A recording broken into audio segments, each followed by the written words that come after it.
10월 23일 성경 통독 우리말 성경 누가복음 2장부터 3장. 그 무렵 아우구스투스 황제가 칙령을 내려 전 로마 통치 지역은 호적 등록을 하게 됐습니다. 이것은 구레뇨가 시리아의 총독으로 있을 때 실시된 첫 번째 호적 등록이었습니다. 그래서 모든 사람은 호적을 등록하기 위해 각각 자기 고향으로 갔습니다. 요셉도 갈릴리 나사렛 마을을 떠나 다윗의 마을인 유대 땅 베들레헴으로 올라갔습니다. 요셉은 다윗 가문의 직계 혈통이었기 때문입니다. 그는 약혼한 마리아와 함께 호적을 등록하러 그곳에 갔습니다. 그때 마리아는 임신 중이었습니다. 그들이 그곳에 머무르는 동안 해산할 때가 돼 마리아는 첫 아들을 낳고는 아기를 천으로 싸서 구유에 눕혔습니다. 여관에는 그들이 들어갈 빈방이 없었기 때문입니다. 한편 목자들은 바로 그 지역 들판에서 살며 밤에 양떼를 지키고 있었습니다. 주의 천사가 그들 앞에 나타나 주의 영광이 그들을 환하게 둘러비추니 그들은 너무나 두려웠습니다. 천사가 말했습니다. 두려워하지 마라. 보아라. 내가 모든 백성에게 큰 기쁨이 될 좋은 소식을 너희에게 알려준다. 오늘 구주이신 주 그리스도가 다윗의 동네에서 태어나셨다. 너희가 천에 쌓여 구유에 누워있는 아기를 볼 것인데 그것이 너희에게 표적이 될 것이다. 갑자기 그 천사와 함께 하늘의 군대가 큰 무리를 이루며 나타나 하나님을 찬양하며 말했습니다. 지극히 높은 곳에서는 하나님께 영광이요 땅에서는 하나님의 은총을 입는 사람들에게 평화로다. 천사들이 떠나 하늘로 올라가자 목자들이 서로 말했습니다. 베들레헴으로 가서 주께서 우리에게 말씀하신 이 일이 정말 일어나는지 보자. 그래서 그들은 서둘러 가서 마리아와 요셉과 아기를 찾아냈습니다. 과연 아기는 구유에 누워 있었습니다. 그들은 아기를 보고 나서 그 아이에 관해 들은 말을 알려주었고 그 말을 들은 모든 사람들은 목자들이 한 말에 놀랐습니다. 그러나 마리아만은 이 모든 일을 마음에 간직하고 곰곰이 되새겼습니다. 목자들은 자기들이 보고 들은 모든 것에 대해 하나님께 영광 돌리고 찬양하며 돌아갔습니다. 그들이 듣고 본 모든 일대로 이루어진 것입니다. 8일째 되는 날 할례할 때가 되자 아기가 잉태되기 전에 천사가 알려준 대로 그 이름을 예수라 지었습니다. 모세의 율법에 따라 정결의식을 치를 때가 되자 요셉과 마리아는 아기를 데리고 예루살렘으로 갔습니다. 이것은 주의 율법에 첫 번째 태어나는 모든 남자 아기는 하나님께 거룩한 사람으로 불릴 것이다 라고 기록된 대로 아기를 죽게 드리고 또 산 비둘기 한 쌍이나 어린 집비둘기 2마리라고 한 주의 율법을 지켜 희생제물을 드리려는 것이었습니다. 당시 예루살렘에는 시므온이라는 사람이 있었습니다. 이 사람은 의롭고 경건한 사람으로 하나님께서 이스라엘을 위로하실 날을 손꼽아 기다리고 있었습니다. 그리고 성령께서 시므온에게 머물러 계셨습니다. 그에게는 주의 그리스도를 보기 전에는 죽지 않으리라는 성령의 계시가 있었습니다. 시므온이 성령에 이끌려 성전 뜰 안으로 들어갈 때 아기의 부모가 율법의 규정대로 행하기 위해 아기 예수를 데리고 들어왔습니다. 그러자 시므온이 아기를 팔에 안고 하나님을 찬양하며 말했습니다. 다스리시는 주여, 이제 주께서는 주의 종이 편안히 가게 해주십니다. 제 두 눈으로 주의 구원을 보았습니다. 이 구원은 주께서 모든 백성 앞에 마련하신 것으로 이방 사람에게는 계시의 빛이요 주의 백성 이스라엘에게는 영광입니다. 아기의 아버지와 어머니는 아기에 대한 이 말에 무척 놀랐습니다. 그러자 시므온은 그들을 축복하고 그 어머니 마리아에게 말했습니다. 보십시오. 이 아기는 이스라엘 가운데 많은 사람을 넘어지게 하고 일어서기도 할 것이며 비난받는 표적이 되기 위해 세우심을 받았습니다. 칼이 당신의 마음도 찌를 것입니다. 그래서 이제 많은 사람의 마음속 생각이 드러나게 될 것입니다. 또 아셀 지파의 바누엘의 딸인 안나라는 여자 예언자도 있었습니다. 안나는 나이가 많았는데 결혼해서 남편과 7년 동안 살다가 그 후 48세가 되도록 과부로 지냈습니다. 안나는 성전을 떠나지 않고 밤낮으로 금식하고 기도하면서 하나님을 섬겼습니다. 바로 그때 안나가 그들에게 다가와 하나님께 감사하고 예루살렘의 구원을 간절히 고대하는 모든 사람에게 그 아기에 대해 이야기했습니다. 요셉과 마리아는 주의 율법에 따라 모든 일을 마치고 난 뒤 갈릴리에 있는 자기 마을 나사렛으로 돌아왔습니다. 아이는 점점 자라가며 강해지고 지혜가 충만했으며 하나님의 은혜가 그 위에 있었습니다. 해마다 6월절이 되면 예수의 부모는 예루살렘으로 갔습니다. 예수께서 12살이 되던 해에도 그들은 관례에 따라 절기를 지키러 예루살렘에 올라갔습니다. 기간이 끝나 그 부모는 집으로 돌아가는 길이었는데 소년 예수는 예루살렘에 남아 있었습니다. 그러나 부모는 이 사실을 알지 못했습니다. 그들은 예수가 일행 속에 있으리라 생각하고 하룻길을 가다가 그제야 친척들과 친구들 사이에서 예수를 찾기 시작했습니다. 그러나 찾지 못하자 그들은 예루살렘으로 되돌아가서 예수를 찾았습니다. 3일이 지나서야 그들은 성전 뜰에서 예수를 찾게 됐습니다.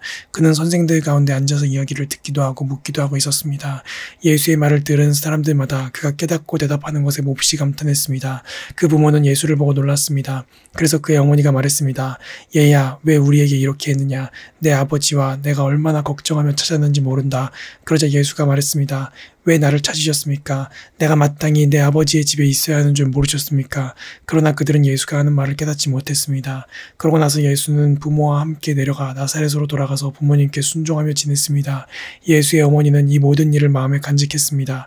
그리고 예수는 지혜와 키가 점점 더 자라가며 하나님과 사람들로부터 사랑을 받았습니다. 디베로 황제가 다스린 지 15년째 되던 해 곧 본디어 빌라도가 유대 총독으로, 헤롯이 갈릴리 분봉왕으로, 헤롯의 동생 빌립은 이두레와 그라고니 지방의 분봉왕으로, 루사니아가 아빌레네 지방의 분봉왕으로, 안나스와 가야바가 대제사장으로 있을 때 하나님의 말씀이 광야에 있는 사가랴의 아들 요한에게 내렸습니다.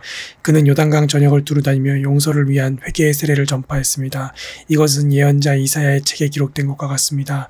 광야에서 외치는 소리가 있다. 주의 길을 예비하라. 그분의 길을 곧게 하라. 모든 골짜기는 메워지고 모든 산과 언덕은 낮아질 것이며 굽은 길은 곧아지고 험한 길은 평탄해질 것이다. 그리고 모든 사람들이 하나님의 구원을 보게 될 것이다. 세례를 받으려고 찾아온 사람들에게 요한이 말했습니다. 독사의 자식들아, 누가 너희에게 다가올 진노를 피하라고 하더냐. 회개에 알맞은 열매를 맺으라. 속으로 아브라함이 우리 조상이다라고 말하지 말라. 내가 너희에게 말해두는데 하나님께서는 이 돌들로도 아브라함의 자손을 만드실 수 있다. 도끼가 이미 나무 뿌리에 놓여 있다. 그러므로 좋은 열매를 맺지 않는 나무는 모조리 잘려 불 속에 던져질 것이다. 사람들이 물었습니다. 그러면 우리가 어떻게 해야 합니까? 요한이 대답했습니다. 옷을 2벌 가진 자는 없는 자에게 나눠주라. 먹을 것이 있는 자도 그렇게 하라. 세리들도 세례를 받으러 와서 물었습니다. 선생님, 우리는 어떻게 해야 합니까? 요한이 그들에게 말했습니다. 정해진 것보다 더 많은 세금을 걷지 말라. 군인들도 물었습니다. 그러면 우리는 어떻게 해야 합니까? 요한이 대답했습니다. 강제로 돈을 뜯어내거나 거짓으로 고발하지 말라. 너희가 받는 봉급으로 만족하라. 그리스도가 오시기를 간절히 고대하고 있던 백성들은 모두 마음속으로 요한이 혹시 그리스도가 아닐까 생각했습니다. 그러자 요한이 그들 모두에게 대답했습니다. 나는 너희에게 물로 세례를 준다. 그러나 이제 나보다 더 큰 능력을 가진 분이 오실 텐데 나는 그분의 신발끈도 풀 자격이 없다. 그분은 너희에게 성령과 불로 세례를 주실 것이다. 그분은 손에 키를 들고 타작마당을 깨끗이 치우시며 알곡을 창고에 모아들이고 쭉정이를 꺼지지 않는 불에 태우실 것이다. 그리고 요한은 더 많은 말씀으로 백성들을 권고하고 좋은 소식을 전파했습니다. 그런데 분봉왕 헤롯은 자기 동생의 아내 헤로디아에 관해 또 헤롯 자신이 저지른 악행에 관해 요한이 질책하자 그 모든 것에다 악을 한 가지 더 행했습니다. 요한을 잡아 감옥에 가두었던 것입니다.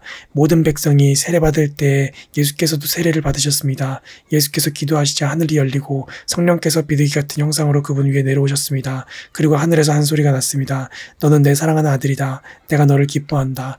예수께서 사역을 시작하신 것은 30세였으며 사람들이 생각하는 것처럼 요셉의 아들이셨습니다. 요셉은 엘리의 아들입니다. 엘리는 막닷의 아들이고 막닷은 레위의 아들이고 레위는 멜기의 아들이고 멜기는 얀나의 아들이고 얀나는 요셉의 아들입니다. 요셉은 마따디아의 아들이고 마따디아는 아모스의 아들이고 아모스는 나움의 아들이고 나움은 에슬리의 아들이고 에슬리는 낫게의 아들입니다. 낫게는 마앗의 아들이고 마앗은 마따디아의 아들이고 마따디아는 세메인의 아들이고 세메인은 요색의 아들이고 요색은 요다의 아들입니다. 요다는 요하난의 아들이고 요하난은 레사의 아들이고 레사는 수룹바벨의 아들이고 수룹바벨은 스알디엘의 아들이고 스알디엘은 네리의 아들입니다. 네리는 멜기의 아들이고 멜기는 앗디의 아들이고 앗디는 고삼의 아들이고 고삼은 엘마담의 아들이고 엘마담은 에르의 아들입니다. 에르는 예수의 아들이고 예수는 엘리에제르의 아들이고 엘리에제르는 요림의 아들이고 요림은 마탓의 아들이고 마탓은 레위의 아들입니다. 레위는 시므온의 아들이고 시므온은 유다의 아들이고 유다는 요셉의 아들이고 요셉은 요남의 아들이고 요남은 엘리야김의 아들입니다. 엘리야김은 멜레아의 아들이고 멜레아는 맨나의 아들이고 맨나는 마따다의 아들이고 마따다는 나단의 아들이고 나단은 다윗의 아들입니다. 다윗은 이새의 아들이고 이새는 오벳의 아들이고 오벳은 보아스의 아들이고 보아스는 살라의 아들이고 살라는 나손의 아들입니다. 나손은 아미나답의 아들이고 아미나답은 아니의 아들이고 아니는 헤스론의 아들이고 헤스론은 베레스의 아들이고 베레스는 유다의 아들입니다. 유다는 야곱의 아들이고 야곱은 이삭의 아들이고 이삭은 아브라함의 아들이고 아브라함은 데라의 아들이고 데라는 나홀의 아들입니다. 나홀은 수룩의 아들이고 수룩은 르우의 아들이고 르우는 벨렉의 아들이고 벨렉은 에벨의 아들이고 에벨은 살라의 아들입니다. 살라는 가이난의 아들이고 가이난은 아박삿의 아들이고 아박삿은 셈의 아들이고 셈은 노아의 아들이고 노아는 레멕의 아들입니다. 레멕은 무두셀라의 아들이고 무두셀라는 에녹의 아들이고 에녹은 야렛의 아들이고 야렛은 마할랄렐의 아들이고 마할랄렐은 가이난의 아들입니다. 가이난은 에노스의 아들이고 에노스는 셋의 아들이고 셋은 아담의 아들이고 아담은 하나님의 아들입니다. 아멘.